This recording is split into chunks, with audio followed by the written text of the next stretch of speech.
कपड़े एक्सचेंज से लेकर बेडरूम तक आज हमारा सख्त लौंडा पूरा पिघल गया।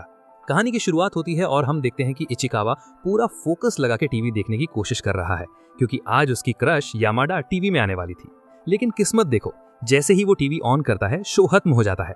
भाई का दिल पूरा टूट जाता है। अब नेक्स्ट दिन स्कूल में मैराथन चल रहा है और हम देखते हैं कि यामाडा किसी ओलंपिक रनर की तरह बिल्कुल तेज भाग रही है, पर हमारा भाई इचिकावा किसी कछुए की तरह धीरे धीरे बढ़ रहा है। अचानक इचिकावा देखता है कि उसके पीछे यामाडा तेजी से पहुंच गई है। अब यहाँ इचिकावा की मर्दाना ईगो बीच में आ जाती है। वो सोचता है मैं एक लड़का हूँ, मैं यामाडा से कैसे हार सकता हूँ, और वो अपनी स्पीड बढ़ा देता है। अब भागते भागते यामाडा को गर्मी लगने लगती है और वो अपना ऊपर का जैकेट उतार देती है, पर हम सब जैसे कि जानते हैं कि यामाडा कितनी लापरवाह है।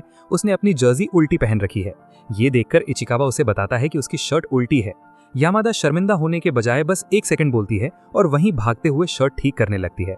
इचिकावा की हालत खराब हो रही है, उसका स्टैमिना जवाब दे रहा है और अचानक वो स्लो हो जाता है। अब यामाडा उसके आगे निकल जाती है और उसकी नज़र इचिकावा के चेहरे पर पड़ती है। हमेशा अपने बालों से आधा चेहरा ढकने वाले इचिकावा की आज राइट आई दिख गई थी। यामाडा हैरान हो जाती है और बोलती है, तुम्हारी राइट आई मैंने पहले कभी नहीं देखी। ये एक छोटा सा मोमेंट था पर काफी इंटेंस था, जैसे किसी ने इचिकावा का कोई गहरा राज देख लिया हो। अब रेस खत्म होने के दोनों क्लास चले जाते हैं। क्लास में पहुंचते ही इचिकावा नोटिस करता है कि यामाडा के पास जो जैकेट है वो थोड़ी ज्यादा ही छोटी लग रही है, और जो जैकेट इचिकावा के पास है उसमें से यामाडा की खुशबू आ रही है। ओ भाई, मैराथन के बाद गलती से उनके कपड़े बदल गए थे। इचिकावा का दिमाग फटने वाला होता है। वो सोचता है अगर किसी ने नोटिस कर लिया कि यामाडा ने मेरे जैसे लूजर की जैकेट पहनी है तो लोग उसका मजाक उड़ाएंगे, उसकी इमेज खराब हो जाएगी। ये बंदा अपनी चिंता छोड़ के यामाडा की रेपुटेशन की चिंता कर रहा है। इसे कहते हैं ट्रू लव। उधर यामाडा को कोई होश नहीं है। वो आराम से इचिकावा की जैकेट पहन लेती है। क्लास शुरू हो चुकी है और टीचर अडाची को सामने बुलाते हैं सवाल पूछने के लिए। अब इचिकावा सोचता है कि अडाची इतना बड़ा थरकी है, वो आगे जाकर यामाडा को वहीं घुरेगा जहां नहीं देखना चाहिए, और अगर उसने जैकेट पे ध्यान दिया तो पक्का गड़बड़ होगी। अब इचिकावा एक हीरो की तरह डिसाइड करता है कि वो सबका ध्यान भटकाएगा। टीचर सवाल पूछता है और हालांकि इचिकावा को जवाब नहीं आता, वो खड़ा हो जाता है और बोलता है मैं सॉल्व करूंगा, ताकि सबका ध्यान यामाडा के कपड़ों से हट जाए। ये बंदा दिल जीतने वाला काम कर रहा है पर किसी को पता भी नहीं चला। लंच ब्रेक के बाद यामाडा इचिकावा के पास आती है और उसे नर्सेज ऑफिस चलने को बोलती है। वहां पहुंचकर वो फाइनली उसकी जैकेट वापस करती है। फिर वहां एक और फनी सीन होता है। यामाडा बोलती है चलो हाइट नापते हैं। वो स्केल पे खड़ी होती है पर गलती से वो वेट मशीन पे भी चढ़ जाती है। इचिकावा की नजर उसके वजन पे पड़ जाती है। भाई साहब, लड़की का वजन देखना मौत को दावत देने बराबर है। यामाडा शर्म से लाल हो जाती है। तुमने देखा ना? इचिकावा बेचारा इनकार करता रहता है, नहीं देखा, भूल गया मैं। और उनकी ये नोक-झोंक बिल्कुल किसी हस्बैंड वाइफ जैसी लगती है। अगले दिन क्लास में एक नई खबर फैलती है। पता चलता है कि यामाडा एक मूवी में रोल करने वाली है। पूरी क्लास एक्साइटमेंट में पागल हो रही है। सुगा नाव की हीरो है, डायरेक्टर कैन्स विनर है। सब लोग यामाडा को घेर के खड़े हैं, लेकिन इचिकावा नोटिस करता है कि यामाडा खुश नहीं लग रही।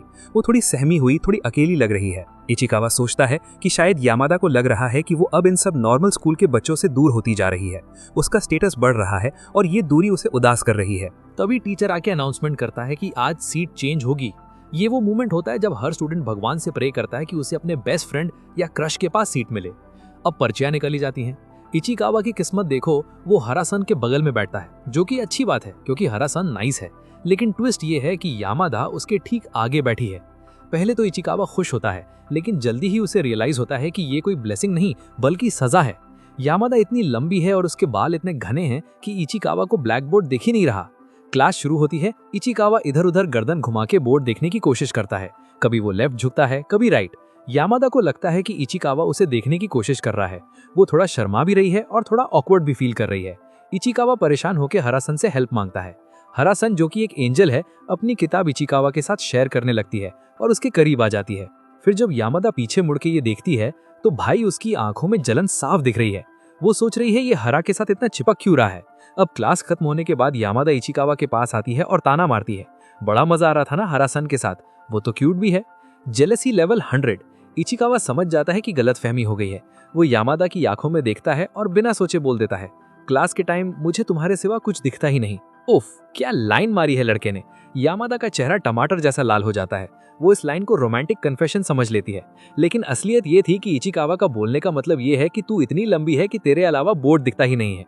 फिर जब इचिकावा को एहसास होता है कि उसका बोलने का मतलब क्या लग रहा है, वो बेचारा शर्म से लाल होकर अपना मुंह किताब के पीछे छुपा लेता है। खैर, अब सीन लाइब्रेरी में शिफ्ट होता है, जहां यामाडा इचिकावा को बताती है कि उसका रोल छोटा है और उसके पास 2-4 ही डायलॉग है। वो इचिकावा को अपना डायलॉग सुनाती है। तुम कितने चिपकू हो। अब इचिकावा को लगता है ये उससे बोल रही है, पर वो बस प्रैक्टिस कर रही थी। उसकी डायलॉग सुन के लाइब्रेरी में सबका ध्यान उस पर चल जाता है, जिस पर इचिकावा बोलता है कि लाइब्रेरी में शोर करना मना है, चलो कहीं और चलते हैं। अब वो दोनों एक छोटी सी स्टोरेज रूम में घुस जाते हैं। वहाँ जगह बहुत कम है और दोनों एक दूसरे के बहुत करीब हैं। इचिकावा का दिल जोर जोर से धड़क रहा है। इतने पास खड़े होकर अंधेरे में ये मोमेंट किसी भी एनिमे फैन का सपना होता है। अब यामादा इचिकावा से पूछती है, जब मेरी मूवी आएगी क्या तुम देखने आओगे? इचिकावा पहले तो हिचकिचाता है, क्योंकि वो सोचता है कि अगर वो गया और यामादा उससे दूर हो गई तो उसे बुरा लगेगा, पर फिर वो हिम्मत करके बोलता है, मैं पूरी कोशिश करूंगा। यामादा ये सुन के जो स्माइल देती है, वो स्माइल किसी भी ऑस्कर अवार्ड से बड़ी थी। अब रात को घर पे इचिकावा फिर से टीवी के सामने बैठता है, उसी शो को देखने के लिए। इस बार वो टाइम पे है। शो शुरू होता है। इचिकावा स्क्रीन पे यामादा को ढूंढता है। वो दिखती तो है, पर उसके सारे सीन्स या तो बैकग्राउंड में है या कट कर दिए गए हैं। वो जबरदस्ती हंस रही है, ऑकवर्ड लग रही है, और एंड में उसका डायलॉग भी काट दिया गया। बेसिकली टीवी पे उसकी बेइज्जती ही हुई थी। लेकिन ये देखकर इचिकावा को बुरा लगने की बजाय थोड़ी राहत मिलती है। वो सोचता है, मैं कितना घटिया इंसान हूँ। वो खुश इसलिए हो रहा है क्योंकि यामादा अभी स्टार नहीं बनी, तो इसका मतलब है कि वो अभी भी इचिकावा की पहुंच में है। वो अभी भी उसकी क्लास की वो ऑकवर्ड लड़की है, कोई सेलिब्रिटी नहीं। ये फीलिंग थोड़ी सेल्फिश है, पर बहुत रियलिस्टिक है। हम सब डरते हैं कि हमारे क्रश हमसे आगे निकल जाएंगे और हमें भूल जाएंगे। अब अगले दिन स्कूल में इचिकावा सोचता है कि वो इस टॉपिक पे बात नहीं करेगा ताकि यामादा को बुरा न लगे। पर जब वो क्लास में घुसता है तो देखता है कि यामादा अपने दोस्तों के बीच खड़ी होकर जोर शोर से शो की बातें कर रही है। देखा तुमने, मैं कितनी बार स्क्रीन पे आई। वो झूठ मूठ का ऑटोग्राफ भी दिखा रही है, जो पक्का उसने खुद बनाया है। इचिकावा ये देखकर मुस्कुराता है। उसे रियलाइज होता है कि यामादा चाहे फेमस हो या ना हो, वो हमेशा वही पॉजिटिव और मस्तिखोर लड़की रहेगी। अब अगला दिन स्कूल में रिपोर्ट का दिन है। यामाडा बड़े एटीट्यूड में घूम रही है। क्यों? क्योंकि इस बार मैडम ने एवरेज से थोड़ा बेहतर परफॉर्म किया है। अब अगला सीन सीधा हॉरर मूवी जैसा है। पेरेंट टीचर मीटिंग का दिन। इचिकावा लाइब्रेरी के कोने में छुपा हुआ है। उसे अपनी मम्मी के साथ स्कूल में दिखना बिल्कुल पसंद नहीं है, क्योंकि उसे लगता है ये अनकूल है। वो टाइम पास कर रहा है ताकि वो एंड मोमेंट पे पहुंचे। लेकिन किस्मत देखो, जैसे ही वो हॉलवे में पहुंचता है, उसे दिखता है कि उसकी मम्मी लाइन में है, और उनके ठीक बगल में कौन है? यामाडा और उसकी मम्मी। भाई की हालत खराब। वो सोच रहा है कि अभी भाग जाऊं या जमीन फट जाए और मैं अंदर समा जाऊं। नजारा कुछ ऐसा है कि इचिकावा की मम्मी और यामाडा की मम्मी बातें कर रहे हैं। यामाडा की मम्मी एकदम स्ट्रिक्ट मॉडल जैसी है, जो बीच बीच में यामाडा को डांट कर कहती है कि ऐसे से बैठो। बेचारी यामाडा स्कूल में भी मम्मी की ड्रिल सार्जेंट वाली हरकतें झेल रही है। इचिकावा दूर से ये सब देख रहा है और सोच रहा है कि भाई ये आंटी तो खतरनाक है। फिर यामाडा को पता चलता है कि उसके बगल में जो आंटी है वो यामाडा की मम्मी है। बस फिर क्या, यामाडा के चेहरे पर जो स्माइल आती है, उफ, वो तुरंत एक्साइटमेंट में आ जाती है। यामाडा बड़े प्यार से इचिकावा की मम्मी को इम्प्रेस करने की कोशिश करती है। वो उन्हें बताती है कि वो इचिकावा से स्कूल में बहुत बातें करती है। इचिकावा की मम्मी खुश होकर कहती हैं, अच्छा। इचिकावा तो कहता है कि उसे आजकल स्कूल बड़ा अच्छा लगने लगा है। इचिकावा पीछे खड़ा होकर चीखना चाहता है, मैंने ऐसा कभी नहीं कहा। मम्मी खुशी में यामाडा को एक कैंडी ऑफर करती है। बदले में यामाडा अपनी पॉकेट से एक गले की दवा उन्हें देती है। ये एक्सचेंज बड़ा ही ऑकवर्ड लेकिन क्यूट होता है। यामाडा की मम्मी उसे डांटती है कि तुमने दवा क्यों दी, लेकिन इचिकावा की मम्मी बड़े प्यार से उसे एक्सेप्ट कर लेती है। मीटिंग खत्म होने के बाद इचिकावा और उसकी मम्मी घर जा रहे हैं। इचिकावा फुल निंजा मोड में है ताकि कोई उसे मम्मी के साथ ना देख ले। रास्ते में उसकी मम्मी छेड़ती हैं, वो लड़की कितनी सुंदर थी ना, उसने मुझे कैंडी दी, तुम्हें पता है वो कौन है? इचिकावा धीरे से बोलता है, यामाडा। तभी पीछे से यामाडा गुजरती है, चेहरा लाल, शर्म से पानी पानी। दोनों एक दूसरे को ऑकवर्ड बाय बोलते हैं, निकल जाते हैं। अगले दिन लाइब्रेरी में माहौल थोड़ा बदला हुआ है। इचिकावा और यामाडा वहीं टेबल पर बैठे हैं। यामाडा अब खुलकर डिमांड करती है, मुझे भी पढ़ाओ ना। इचिकावा मान जाता है। यामाडा अपनी नोटबुक दिखाती है, जो किसी इडियट की हिस्ट्री जैसी लगती है। साइंस के नोट्स हिस्ट्री में, मैथ्स के नोट्स साइंस में, सब खिचड़ी। इचिकावा हल्के से मुस्कुराता है, जिसे देखकर यामाडा उसे रोस्ट करती है, तुम अभी हंसे ना, मजाक उड़ा रहे हो मेरा। सीन में टेंशन तब बढ़ता है जब लाइब्रेरियन आती है। टेबल पर एक कैंडी रखी है। स्कूल रूल्स के हिसाब से लाइब्रेरी में खाना मना है। इचिकावा पैनिक कर जाता है। वो धीरे से यामाडा के कंधे को टच करता है और उसके कान के पास जाकर बोलता है कि कैंडी बताओ। भाई साहब, यामाडा अपने पास इचिकावा को देखकर पूरी शर्म से लाल हो जाती है। वो तुरंत दूर चल जाती है, मानो उसे करंट लग गया हो। इसी बीच इचिकावा जल्दी से वो कैंडी टीचर से छुपा लेता है। इसके बाद आता है एपिसोड का सबसे सिनेमैटिक और रोमांटिक सीन, बारिश। स्कूल की छुट्टी हो गई है और बाहर बहुत ही ज्यादा जोर से बारिश हो रही है। इचिकावा अपने रेनकोट घर भूल आया है और इसलिए वो फुल स्पीड में अपनी साइकिल से घर की तरफ बढ़ रहा है। तभी वो यामाडा से बगल से गुजरता है। यामाडा उसे देखकर उसे आवाज लगाकर रोकती है।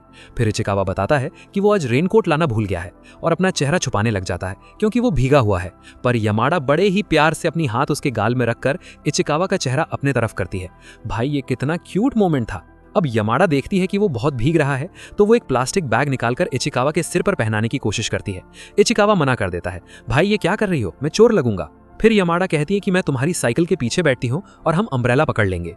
इचिकावा का दिल जोर से धड़कता है। एक तरफ रोमांटिक फैंटेसीज, यमाडा उसके पीछे, बारिश, एक ही अम्ब्रेला, उफ। लेकिन फिर उसका लॉजिकल दिमाग एक्टिवेट होता है। बारिश तेज है, रोड गीला है और अगर एक्सीडेंट हो गया तो यमाडा को चोट लग सकती है। वो एक सख्त लौंडा बनकर कहता है, नहीं ये डेंजरस है, तुम्हें चोट लग सकती है। यमाडा समझ जाती है कि वो उसकी केयर कर रहा है और फिर इचिकावा अकेले अपने घर आ जाता है। घर के पास पहुंचकर उसे रियलाइज होता है कि यमादा का बैग अभी भी उसकी साइकिल की बास्केट में है। वो घबरा जाता है। वो सोचता है यमादा ने कहा था उसे इसके बाद काम पर जाना है, उसके पास सामान नहीं होगा तो प्रॉब्लम हो जाएगी। इचिकावा बिना कुछ सोचे उसी तेज बारिश में वापस स्टेशन की तरफ साइकिल घुमा देता है। वो पूरी जान लगाकर पेडल मारता है। सांसें फूल रही हैं, कपड़े गीले हैं, लेकिन बंदा रुकने का नाम नहीं ले रहा।